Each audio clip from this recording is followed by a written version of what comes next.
Hello everyone, welcome to my channel Civil Signal. और आज हम डे 5 की स्ट्रेटेजी डिस्कस करने वाले हैं। जैसा कि आपको पता होगा, ये एक सीरीज चल रही है जिसमें हम 30 डेज की डे वाइज टारगेट करके स्ट्रेटेजी डिस्कस करने वाले हैं। अगर आपको फुल ऑन 30 डेज की स्ट्रेटेजी देखनी है तो वो भी मैंने आपको पूरा एक वीडियो बना रखा है, आप देख सकते हैं। सिविल सिग्नल नाम से मेरा चैनल है, वहां पर आपको 30 डेज की स्ट्रेटेजी का वीडियो मिल जाएगा। लेकिन जिसको डेली टारगेट करके कि आज हमको कितना करना चाहिए जिससे हमारा 30 दिन में सिलेबस कंप्लीट हो जाए, उसके लिए मैंने ये सीरीज स्टार्ट की है। ठीक है, इसमें हम डेली टारगेट देखेंगे। ऑलरेडी हम 4 दिन के टारगेट कंप्लीट कर चुके हैं।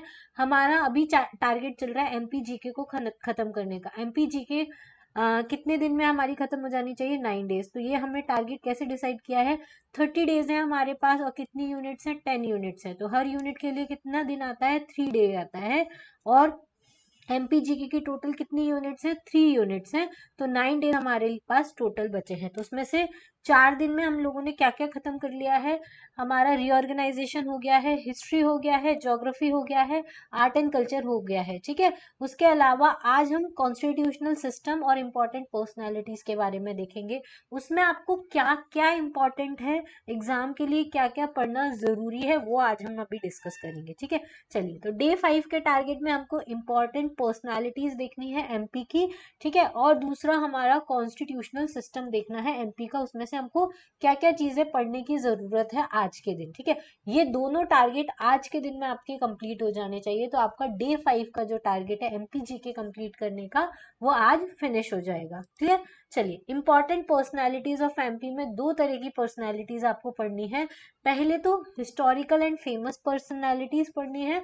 और हमारे यहाँ पे ट्राइबल्स पीपल ज़्यादा रहते हैं, ट्राइबल कम्युनिटी ज़्यादा है, तो उनमें से फेमस जो ट्राइबल पर्सनालिटीज़ हैं उसके बारे में पढ़ना है। मैं आपको कुछ इंपॉर्टेंट नाम दे देती हूँ जिसके बारे में आपको पढ़ के ही जाना है। वो है हमारे चंड प्रद्योता के बारे में पढ़ना है, जैसे कि अग्निमित्र के बारे में पढ़ना है, रानी दुर्गावती कौन थी, तानसेन कौन थे, धंगदेव कौन थे, किंग भोज कौन से, दिलावर खान गौरी कहाँ के थे, हुशंग शाह के बारे में पढ़ना है। ठीक है, ये पर्सनालिटीज आपको पढ़नी है।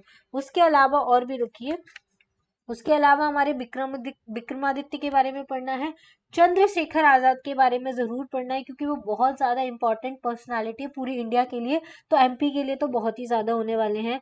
ठीक है, उसके बाद आपको कुशाभाऊ ठाकरे के बारे में पढ़ना है, राहुल द्रविड़ के बारे में पढ़ना है, गोविंद नारायण सिंह के बारे में पढ़ना है, किशोर कुमार के बारे में पढ़ना है। ठीक है, उसके अलावा और जो इम्पोर्टेंट पर्सनालिटी में है वो है जानकी देवी बजाज के बारे में पढ़ना है, अमर शहीद लाल पद्माधर सिंह के बारे में पढ़ना है। ठीक है, ये सारी चीजें करना है। लोक माता देवी अहिल्या के बारे में जरूर पढ़िएगा। मियाँ बायजीद या बाज बहादुर और रानी रुकमती की, ये तीनों की स्टोरी के बारे में जरूर पढ़िएगा। कौन सा कहाँ से लिया गया है? रघुवीर यादव। उसके बाद अटल बिहारी वाजपेयी एक इम्पॉर्टेंट पर्सनालिटी है।